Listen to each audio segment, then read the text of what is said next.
Week 12, Overview, Revolutions in Texas and Europe. This week, all students will focus on events that occurred during the 1830s. Students in younger levels will learn about the fight of the Texas settlers for independence from Mexico. They'll read the spellbinding stories of heroism and defeat of men like Davy Crockett, who fought at the Battle of the Alamo. Rhetoric students will finish their study of Andrew Jackson, looking primarily at events in his second term, noting the ways that his life and example further altered the way American politics and presidents worked.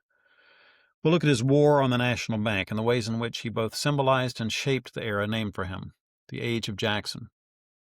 Additionally, rhetoric students will study the waves of revolution that rippled through Europe in the 1830s.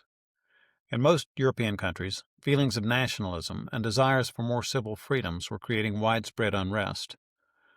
The majority of European leaders were of the old school, absolutist, authoritarian, empire-building men who attempted to repress rather than change their approach to government. In a few places, notably France, Belgium, and Greece, revolutionaries won the day. Elsewhere in Europe, uprisings were effectively subdued. 1830 was an exciting year from one end of Europe to another. The King of France, Charles X, tried to restore the power of the church and aristocracy. He enacted new laws in July of 1830 restricting the freedom of the press, which led to an uprising that overthrew King Charles X and replaced him with Louis Philippe. The revolutionary French tricolor, red, white, and blue, returned to replace the white flag of the Bourbon monarchy which had flown over France since the defeat of Napoleon in 1815. What happened in France then spilled out into the rest of Europe, causing Baron Clemens von Metternich to say, "When France sneezes, Europe catches a cold." The next month, Catholic Belgium revolted against Protestant Holland in August 1830 and formally declared its independence in October of that year. France had ruled that territory since the 1790s, but Napoleon lost the Battle of Waterloo in the heart of Belgium, and the Congress of Vienna put it under Dutch control. The great powers of Europe recognized Belgian independence 2 months later. Like France, Belgium adopted a tricolor flag, but with vertical stripes of red, yellow, and black. There were uprisings that year in what is now Italy and Germany, too. Germans wanted a nation of their own. They created a flag with horizontal red, yellow, and black stripes to symbolize that dream. Revolutionaries in the north of Italy hoped the new French king, Louis Philippe, would support their revolt against Austrian rule, but he didn't, and their uprising was crushed. Revolts against papal authority further south were more successful, at first, and the new Italian tricolor flag, red, white, and green, waved over the rooftops. These were soon ripped down by Austrian troops who marched down the peninsula to restore order. The successful revolutions in Western Europe inspired people in Central Europe to make the same attempt. Poland had been divided between Prussia, Russia, and Austria at the Congress of Vienna. The November uprising in 1830 led to a new Polish government, but it was crushed by Russian troops within 12 months. There's one more revolution to note in 1830, although it differed from the others in many ways. Greek Christians had revolted against their Turkish masters in 1821.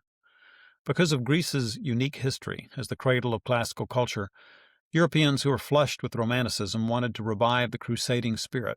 They urged their leaders to support the Greek revolt. Britain, France, and Russia decided to help them. Lord Byron, the Romantic poet, decided to fight for Greek independence and was killed there. The Kingdom of Greece officially broke free of the Ottoman Empire in 1830. After all these revolutions in Europe, North America saw a revolution of its own that produced its own new tricolor flag, the red, white, and blue Lone Star flag of Texas.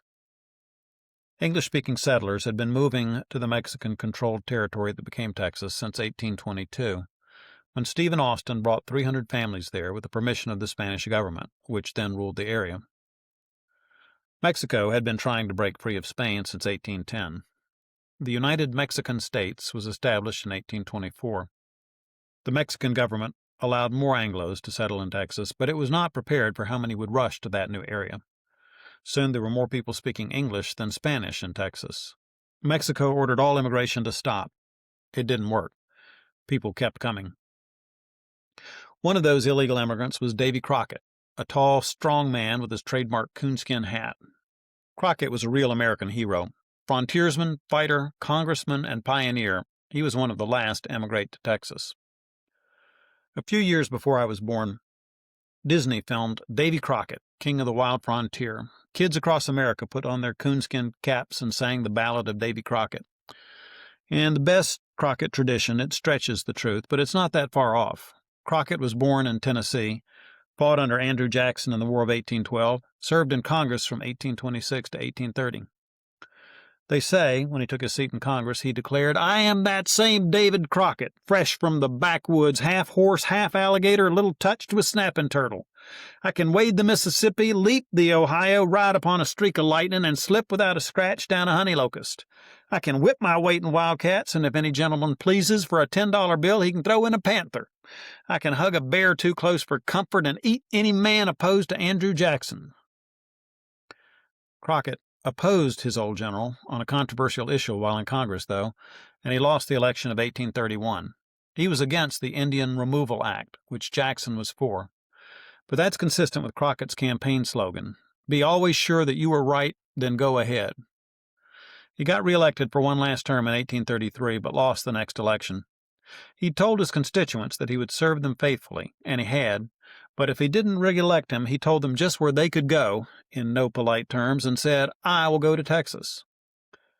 Crockett lost that election, just after war broke out between Texas and Mexico. He headed west and got to Texas in January 1836. Crockett arrived at what is now San Antonio 1 month later.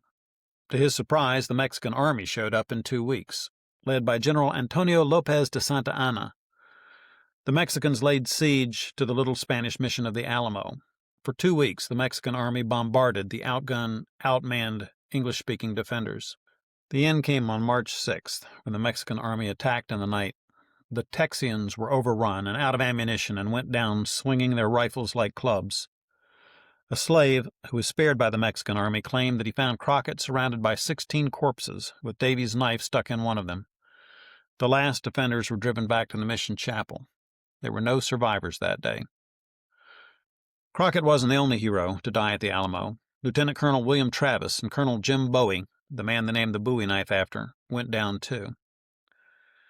The Alamo was the most memorable battle of the war, but the most decisive was the Battle of San Jacinto, which ended it. Sam Houston's army of 900 Texans had been outclassed since it first met up with Santa Anna's Mexican cavalry in March. He led his men in a running retreat for the Louisiana border.